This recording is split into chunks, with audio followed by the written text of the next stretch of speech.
Hey guys, how's it going? Week 5 of the NFL season is upon us, and it is the end of the beginning in fantasy football. With that in mind, we know that this is a crucial week for many of you, and we are here to give you advice on who to leave in your lineup and who to bury on your bench. Starting off, I like starting QB Geno Smith in Week 5. Geno has been a model of consistency this season, finishing as QB8 or better 3 out of 4 weeks.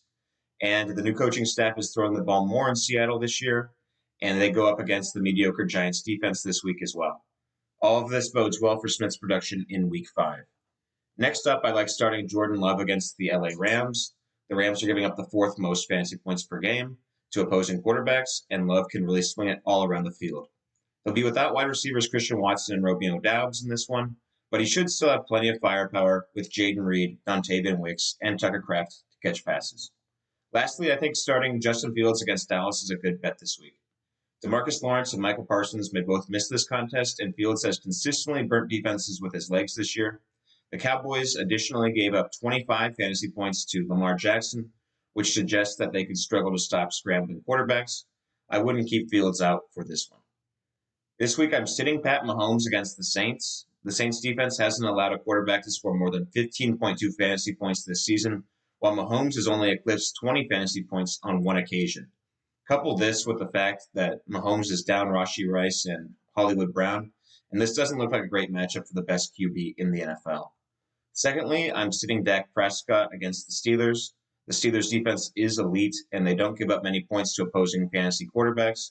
Dak will likely be the Steelers' latest victim in Week 5. And lastly, I'm sitting Andy Dalton against the Chicago Bears. The Bears have the best defense this season against opposing fantasy QBs.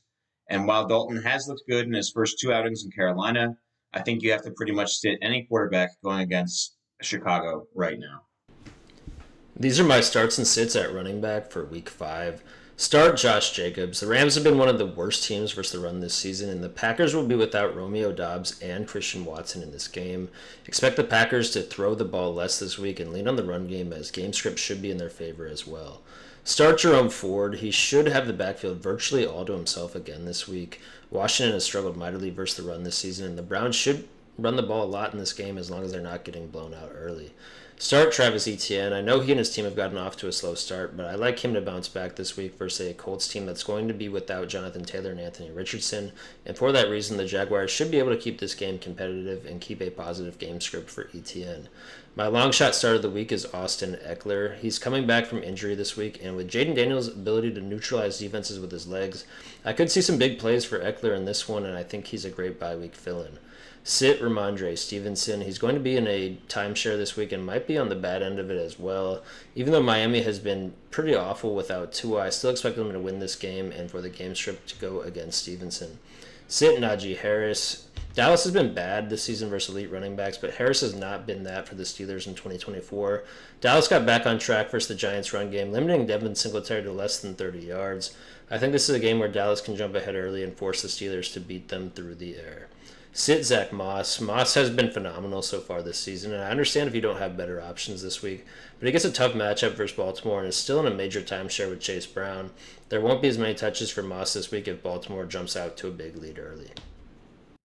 Here are a few start and sits for week 5 at wide receiver. First, DK Metcalf. He should continue to have a great season as a clear number one wide receiver as I keep feeding him over the rest of them in Seattle. Next, we have Michael Pittman. He's been in my doghouse all season, but it looks like Richardson will be out, and Flacco knows how to get the ball to him. Next, Brandon Ayuk. It's week 5. He should finally be starting to get his legs under him after missing training camp. So look to start him in a high scoring game versus Arizona. That's a divisional game. The long shot of the week, I like Corn Sutton. Right, he's been the number one wide receiver in Denver, and he scored double digits 2 of the last 4 weeks. So he's starting to get the target shares, and it looks like Bo Nix is starting to find his way. And the Raiders have been terrible. Your sits Xavier Worthy. With Rice out, they will key up on him and Kelsey. Next, Wandale Robinson. I've been preaching to add him, but this is not the week to start him. With Neighbors out, Robinson's a top option, and look for them to blanket him. And finally, Jalen Waddle, I get it. You drafted him high and the talent is there, but until Tua comes back, I'm going to keep telling you every single week to sit Jalen Waddle. All right, good luck.